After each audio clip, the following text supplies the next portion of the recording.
გამარჯობა ყველას. ასეთი ადამიანების შემდეგ არ ვიცი მე პრინციპში არ ამგონია რომ სწორი იყოს რომ რაღაც წარმატების მაგალითები ესე ვთქვათ გაგიზიაროთ და ვიღაცას რაღაცისკენ მოუწოდო და ასე შემდეგ მე უბრალოდ მოვყვები იმ გზას რომელსაც მე გავდიოდი და რომელსაც ან დღემდე გავდივარ და გავაგრძელებ კიდეც ალბათ.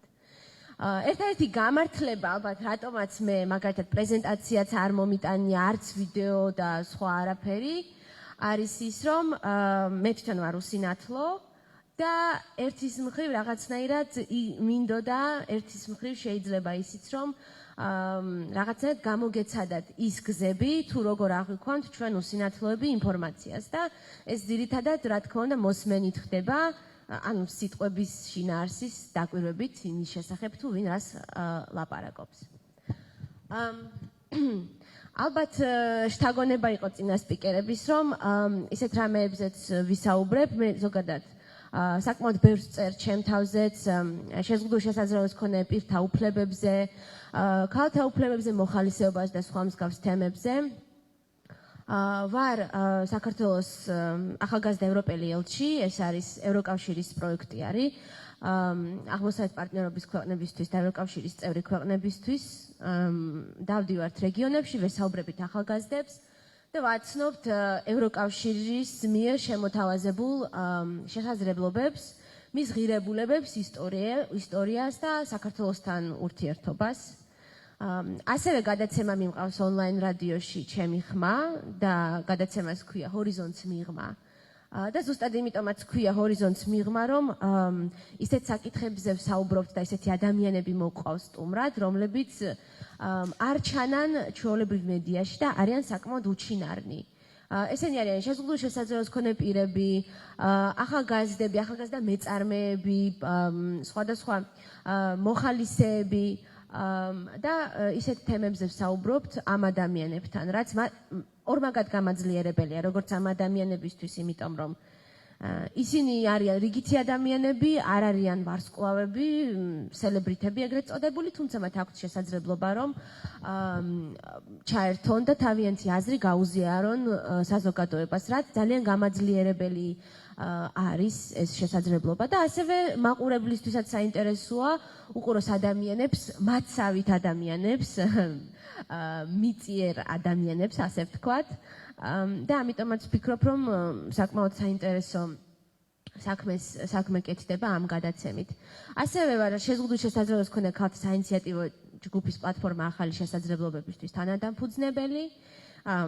ჩვენ რამდენიმე შეზღუდული შესაძლებლობის მქონე ქალი ვართ ამ ჯგუფში, იმიტომ რომ ჩვენც ვთვლით და მსოფლიოს გარშემო სხვადასხვა კვლევებმაც დაადასტურა, რომ შეზღუდული შესაძლებლობის მქონე ქალები არიან ორმაგი დისკრიმინაციის მსხვერპლნი, როგორც სქესის, ასევე შეზღუდული შესაძლებლობიდან გამომდინარე და როგორც ერთ-ერთმა შმ-ქალმა თქვა, შშმ პირთა უფლებადამცველ მოძრაობაში ჩვენ ქალები ვართ, ხოლო ქალთა მოძრაობაში შშმ პირები.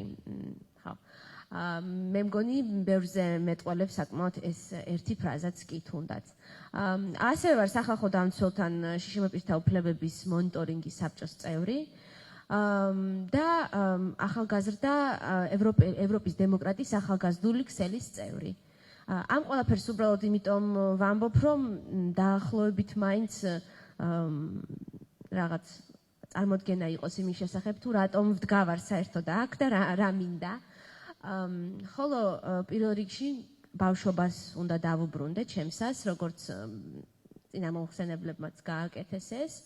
და პირველ რიგში ისიც მინდა ვთქვა, რომ ზოგადად ნებისმიერი ადამიანის ცხოვრება, რაც არ უნდა მოსაწყენი იყოს, თუ ნიჭიერი მწერალია, ის შეძლებს ამ ცხოვრების ძალიან საინტერესოდ გადმოცემას და მართლაც წიგნად ქცევას.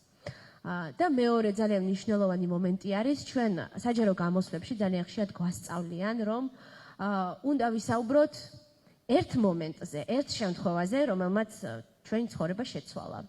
ამ პრინციპზე არის აგებული ფილმები, წიგნები, საჯარო გამოსვლები, თუმცა და მე ყოველთვის ველოდი ამ სასწაულს, ზუსტად აი ამ წიგნებიდან გამომდინარე, რომ აი ეხლა წავალ ამერიკაში, მომავალ ლიდერთა გაცვითი პროგრამით დავუშვათ და აი იქ გადატრიალდება ჩემი ცხოვრება 180 გრადუსით. თუმცა რეალობა ძალიან ხშირად არ არის ასეთი. ჩვენ ცხოვრებაში ცვლილებები ხდება უფრო ხშირად ძალიან ნელა და არის ხოლმე კიდეც შეუმჩნეველი და ჩვენთვის ეს შეიძლება მოტივაციის დამკარგავიც კი იყოს, რომ ვერ ვხედავდეთ ჩვენს ცხოვრებაში ცვლილებებს. თუმცა ეს ცვლილებები ხდება ნაბიჯ-ნაბიჯ ყოველ დღე და ყოველი ახალი შესაძლებლობა, ყოველი ახალი რაღაცისთვის დათანხმება, ანუ არის თქმა, ახალი სამსახური იქნება ეს, მოხალისეობა, სტაჟირება, ტრენინგი, გაცვითი პროგრამა, მოგზაურობა, თუ სხვა ნებისმიერი რამ, რეალურად ძალიან ბევრ სხვა რამეს შეიძლება უბიძგოს ამ ერთმა შემოთავაზებამ და მასზე დათანხმებამაც და მასზე უარმაც. იმიტომ რომ ცხოვრება ერთმანეთზე ჯაჭვად გადაბმული რგოლები არის და ერთი რგოლის გამოტოვებამ შესაძლოა მართლაც 100 რგოლი დაგვატოვებინოს.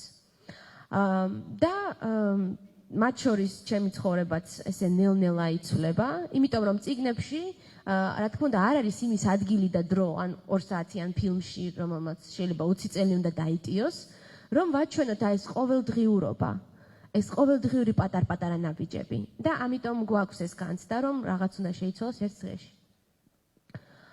ჩემს გარემოზე ვიტყვი, იმიტომ რომ გარემოს ხშირად ვამბობთ, რომ ძალიან მნიშვნელოვანი და გარემოცვაზე. ჩემი მშობლები, ჩემი უფროსი თუ ჩემ თანატოლი ოჯახის წევრები არიან და იყვნენ ძალიან რიგითი ადამიანები.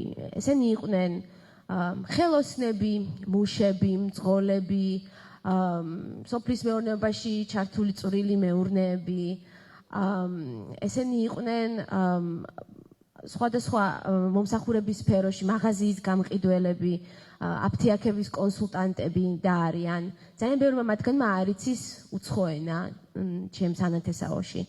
თუმცა წიგნებით, სხვადასხვა ფილმებით, საზოგადოებრივ და პოლიტიკურ ცხოვრებაზე საუბრებით ჩემს ოჯახში, აი ეს გარემო მამოტივირებელი, რომელმაც დამაინტერესა სხვა და სხვა სამყაროსადმი ინტერესი გამიჩინა, ამან ეს შეავსო ერთგვარად.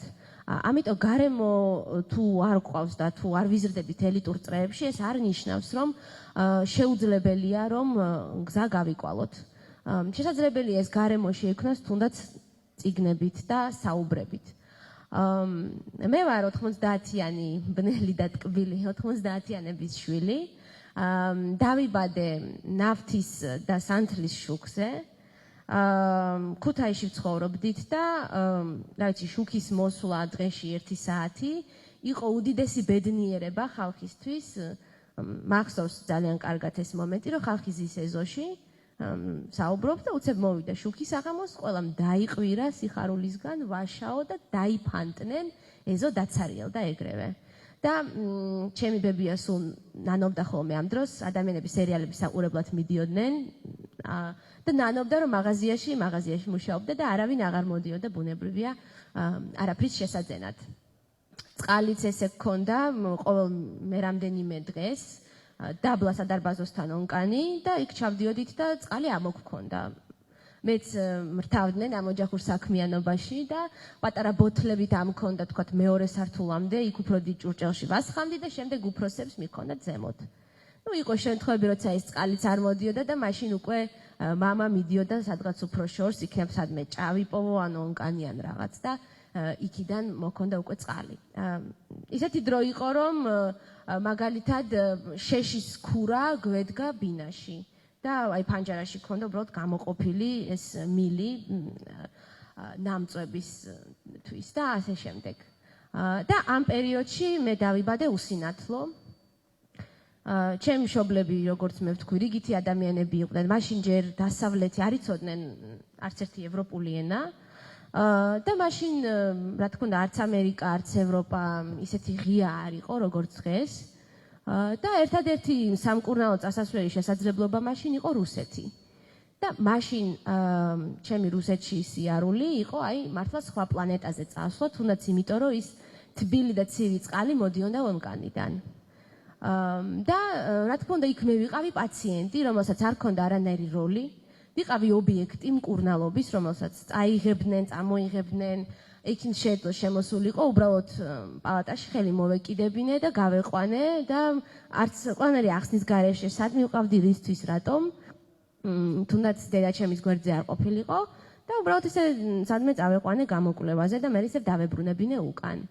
Საავადმყოფოდან გასვლაც კი პაციენტს ანუ ბავშვს ეკრძალებოდა მშობლის თანხლებითაც კი ერთი პირობა, იმიტომ რომ ჩვენო ქონდა შემთხვევები, როცა ესე გავიდა ბავშვი რაღაც დაემართა და პასუხისმგებლობა მერე საავადმყოფოს დაეკისრა.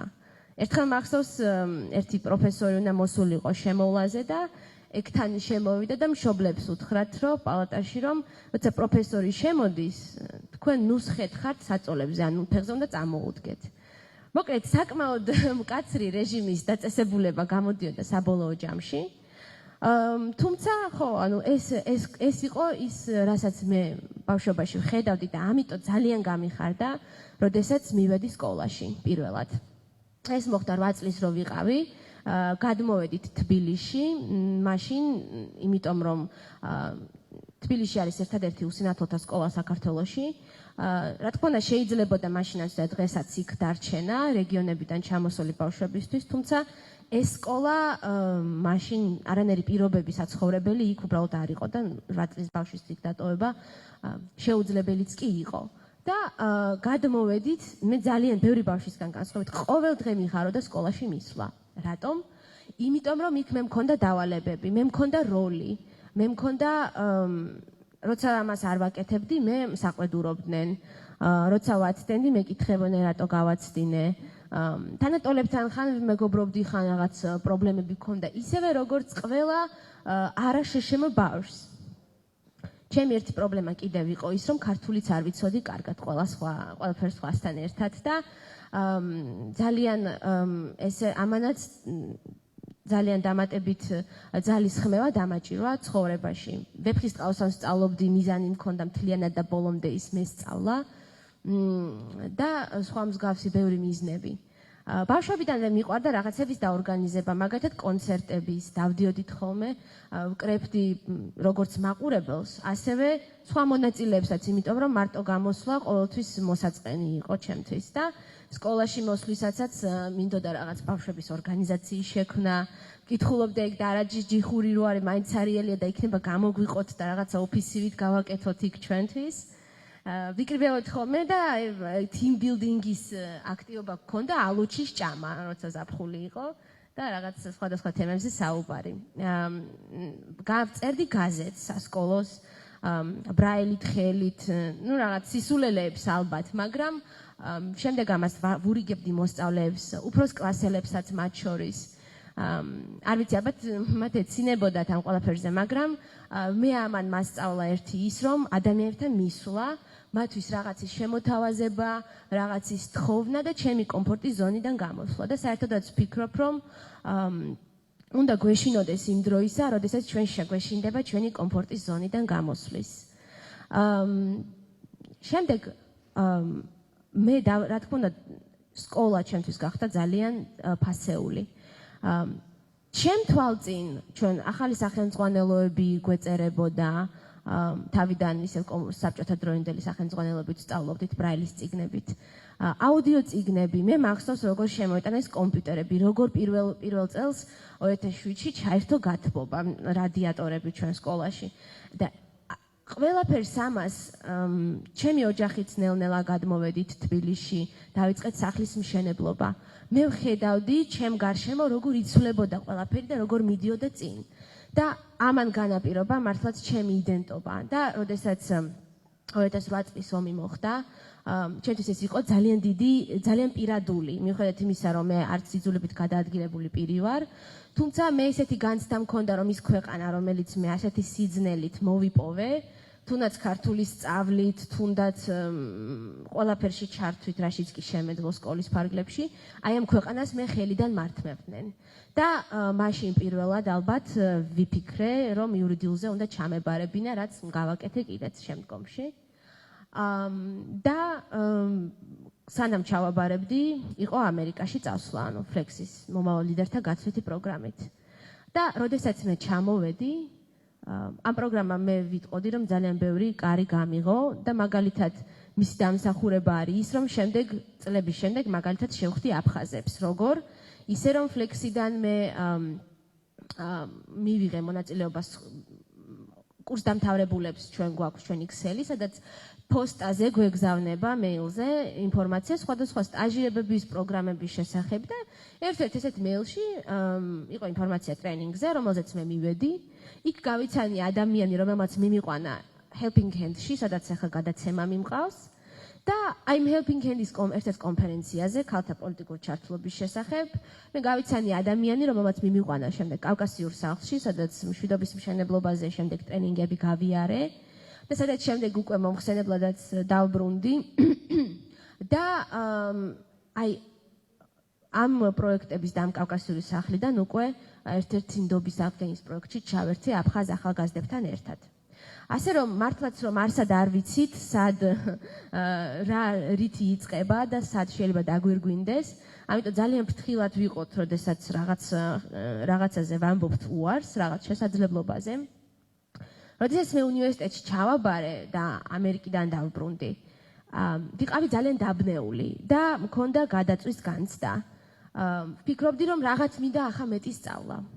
მაგრამ ლიკასგან განსხვავებით, ისეთი გამბედავი და გაბედული არ გამოვდექი, რომ ის 100%-იანი დაფინანსება უნივერსიტეტი ყველაფერი მიმეტოვებინა და დარჩენილიყავი ისე. ამიტომ ინერციით უბრალოდ გავაგრძელე ეს სწავლაც. და შემდეგ მოხდა ისე, რომ გავიცანი ადამიანები, დაიწყეს სტუდენტებმა ჩემთან დაკავშირება, როგორც შეშემოპირთან და ინტერვიუების ჩაწერა ჟურნალისტიკის ფაკულტეტის სტუდენტებმა, რომ აი როგორ სწავლობ, რას აკეთებ და ასე შემდეგ. და ამ დროს ერთ-ერთმა სტუდენტმა მითხრა, რომ არსებობს ერასმუსის გაცვლითი პროგრამები. ეს რო გავიგე და ჩემი უნივერსიტეტი იყო კერძო, მე აღმოვაჩინე, რომ ის ამ პროგრამებში მონაწილეობის შესაძლებლობას არ მაძლევდა. ავდექი და მომავალ წელს გადავედი მობილობით სხვა უნივერსიტეტში, კერძოდ კი TSU-ში. და ორჯერ მივიღე, მათ შორის ერასმუსშიც მონაწილეობა.